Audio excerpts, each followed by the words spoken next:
Hello, I'm Kirk Weiler, and this is Common Core Algebra 2 by eMath Instruction. Today, we're going to be doing Unit 8, Lesson Number 1 on square root functions. Now, Unit 8 is all about roots, radicals, exponents, their properties.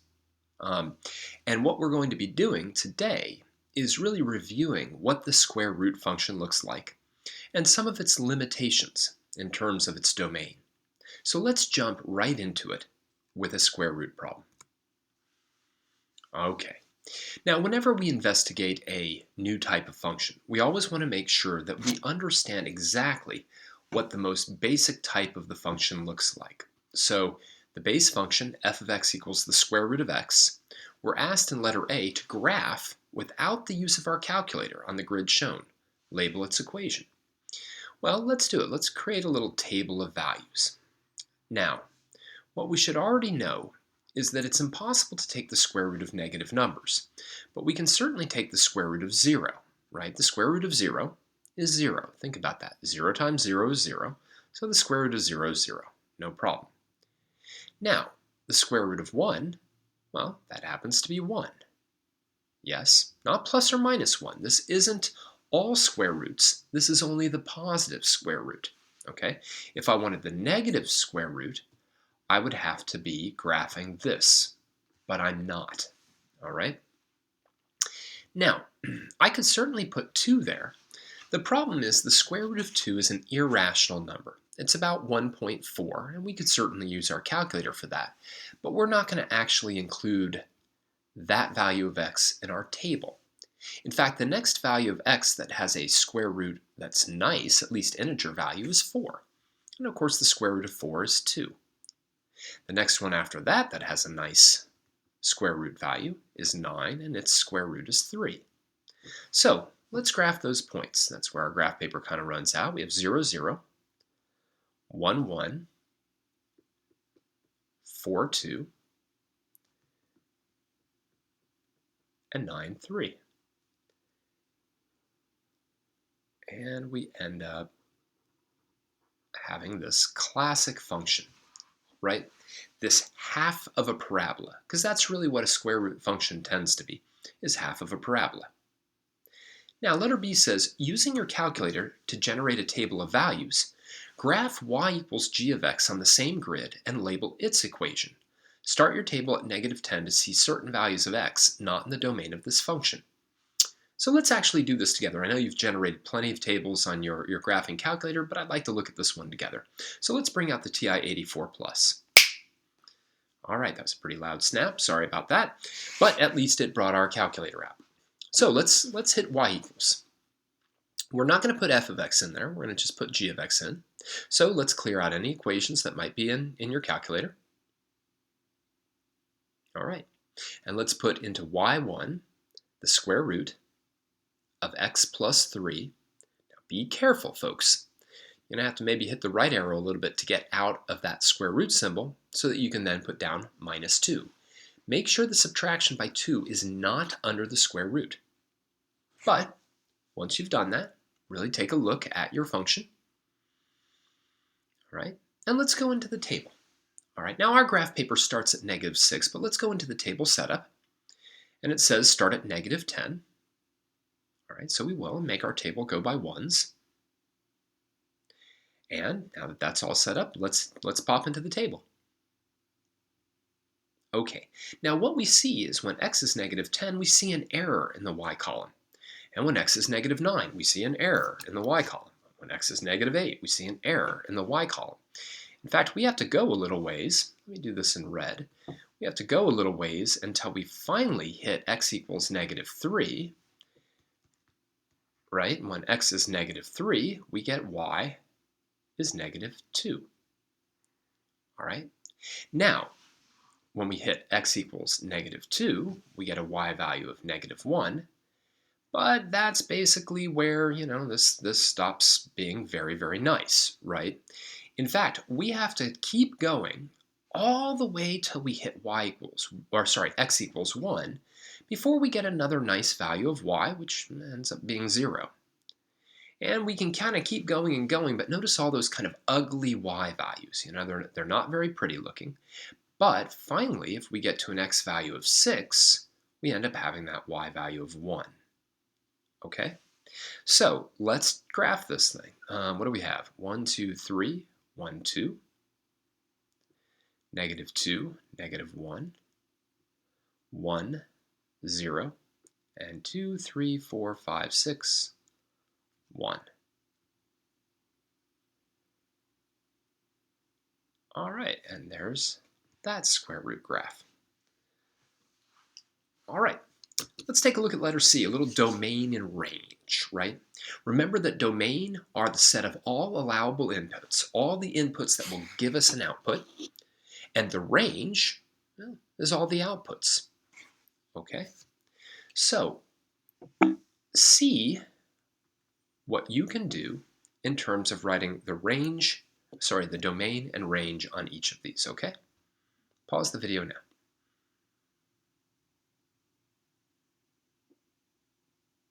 All right. Well, when you look at the first graph, the only x values that are allowed in the first function are x values that are greater than or equal to 0. So a little set builder notation, we'd say all values of x greater than or equal to 0.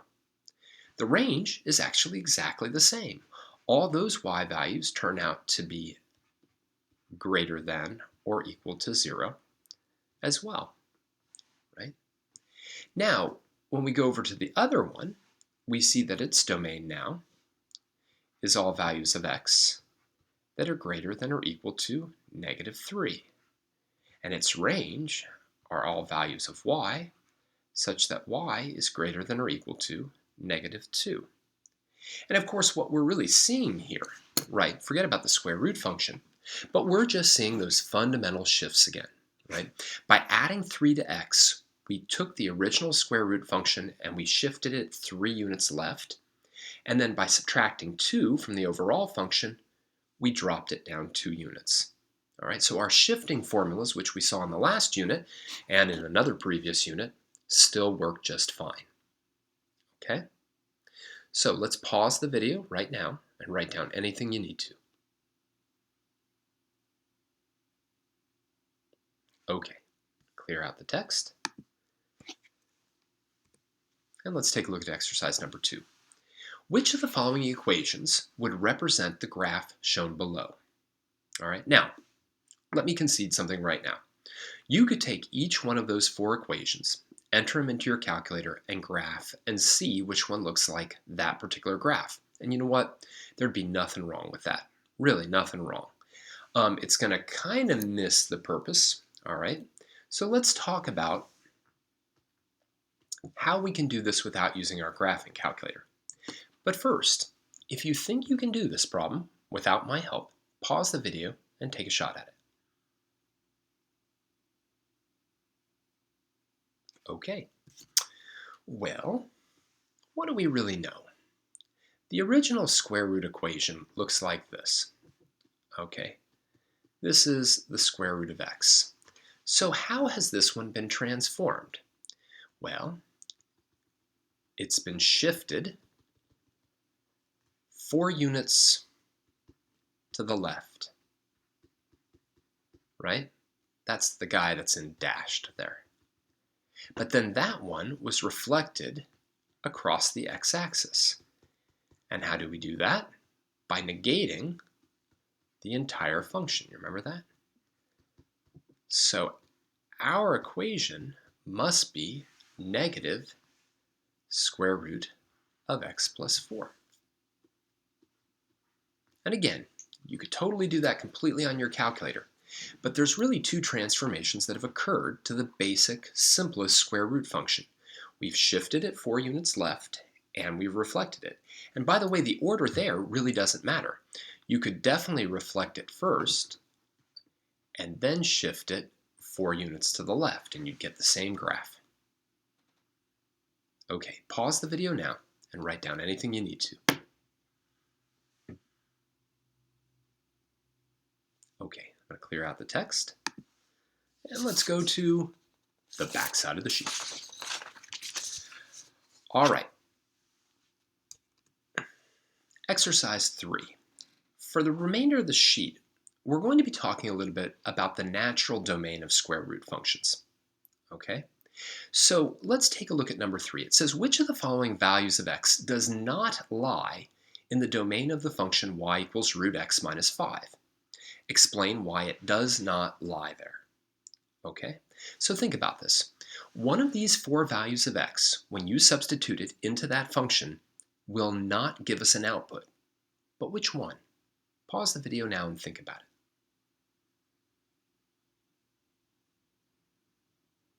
Okay, well, let's talk about it. Well, let's just go through. If I took x equals 6, choice 1, and I substituted it in, I'd get y equals the square root of 6 minus 5, which is the square root of 1, which is 1. All right, great. Let's say I tried x equals 2. I'd get y equals the square root of 2 minus 5, which is the square root of negative 3, which is, oh, I can't do that, right?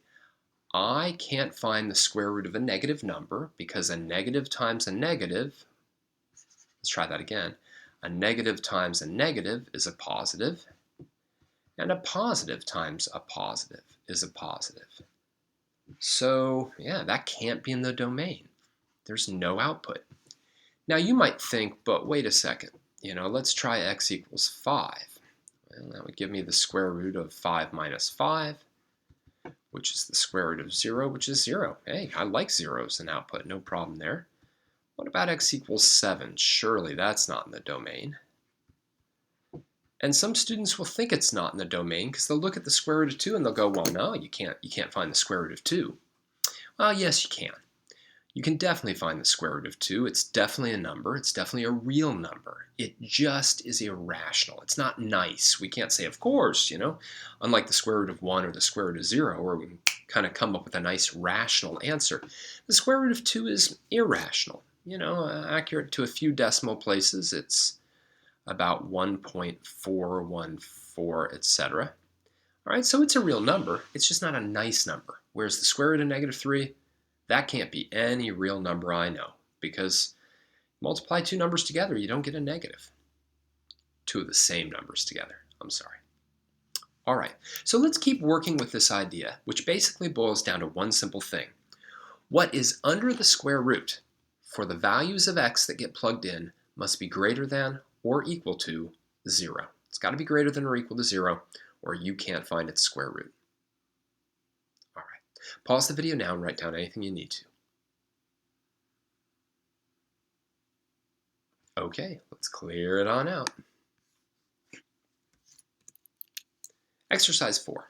Determine the domain for each of the following square root functions. Show an inequality that justifies your work.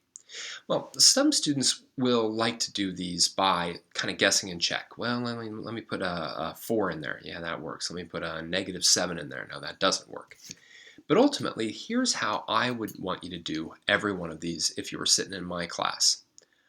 I would want you to take the quantity underneath the square root and set it greater than or equal to 0. Because that's the deal, right? Don't have the square root there. Just have the quantity under the square root. But this is a nice linear inequality. So its domain is all numbers greater than or equal to negative 2. So if you pick a number greater than or equal to negative 2, you throw it in that function, you're going to get an output. It may be an irrational number as an output, but you're going to get an output. Try to solve the other two as well by doing exactly what we just did. All right, let's go through them. Letter B is really no different. I get 3x minus 2 is greater than or equal to 0. Add the 2 to both sides. 3x is greater than or equal to 2. Divide by 3 on both sides. X is greater than or equal to 2/3. Now there was a little tricky piece in letter C. Here I'll get 8 minus 2x is greater than or equal to 0. Subtract 8 from both sides and I'll get negative 2x is greater than or equal to negative 8. But as soon as I divide both sides by negative 2, that is going to flip-flop my inequality. X is less than or equal to 4. All right, and it's important because if you're left with something like, if you don't flip-flop that, you would be left with x is greater than or equal to 4. And if you took, let's say, 5, which is certainly the case here, and you tried to figure out the y value, right, you'd have the square root of 8 minus 10, which would be the square root of negative 2. And that, for the time being, is impossible. I'll bleed a little bit over into the black. That's okay. That's impossible. Okay, so finding the domain of square root functions, especially when the function underneath the square root, or the expression underneath the square root is linear, it's pretty easy. But let's take a look at one more that's slightly more challenging. First, pause the video and write down anything you might need to.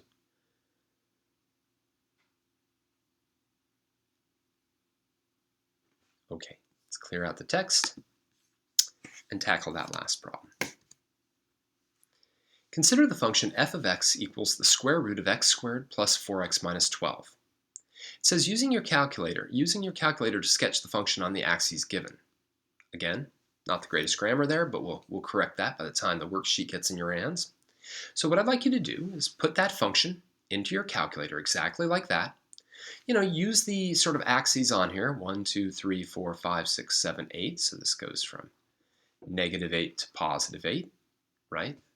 And, you can play around with the window as you see fit on the y. But why don't you put that in and sketch it, okay? All right. Well, what we find is a graph that looks something like this. Right, like that. And 1, 2,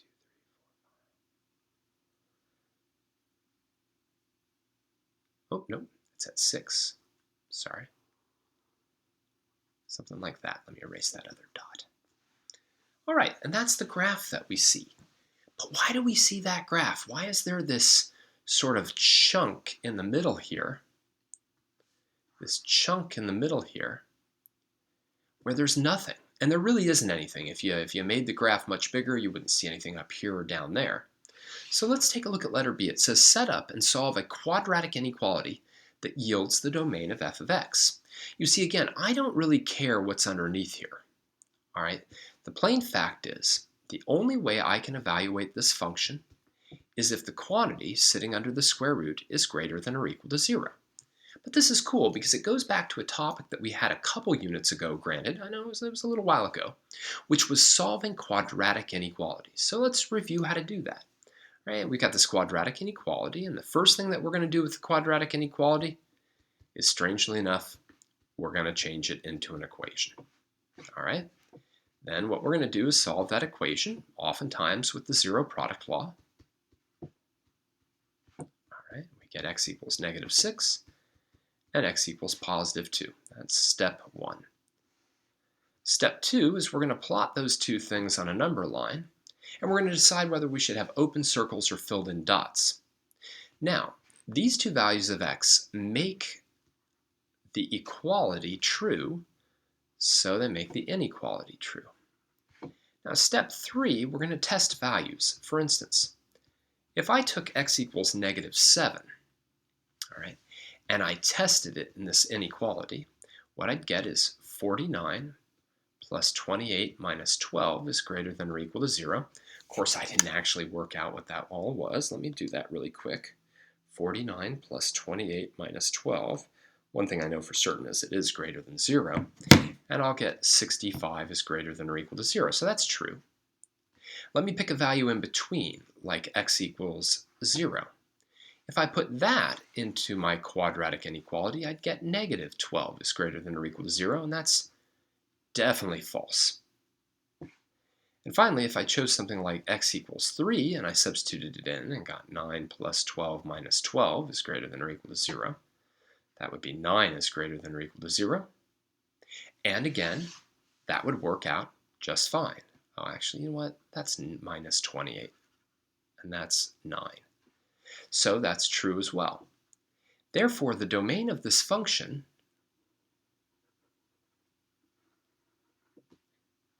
is all these values. And we see that in the graph, right? That's the whole point of domain. There should be nothing in between negative 6 and positive 2, and there isn't. But then the function exists from -2 to the right and -8 to the left. So we could say that our final domain is all values of x such that x is less than or equal to -6, or, very important, x is greater than or equal to +2. That word or, very important. All right, kind of cool. So let's pause the video now and write down anything you need to. Okay, clear out the text. Let's wrap up this lesson. So in today's lesson, we reviewed what the basic square root graph looked like. We saw that it got shifted just the way all other functions get shifted. And then we played around with the domain of the function, specifically because the domain of square root functions can be interesting, simply due to the fact that you can't take the square root of a negative number. All right? So, I'd like to thank you for joining me for another Common Core Algebra 2 lesson by eMath Instruction. My name is Kirk Weiler, and until next time, keep thinking and keep solving problems.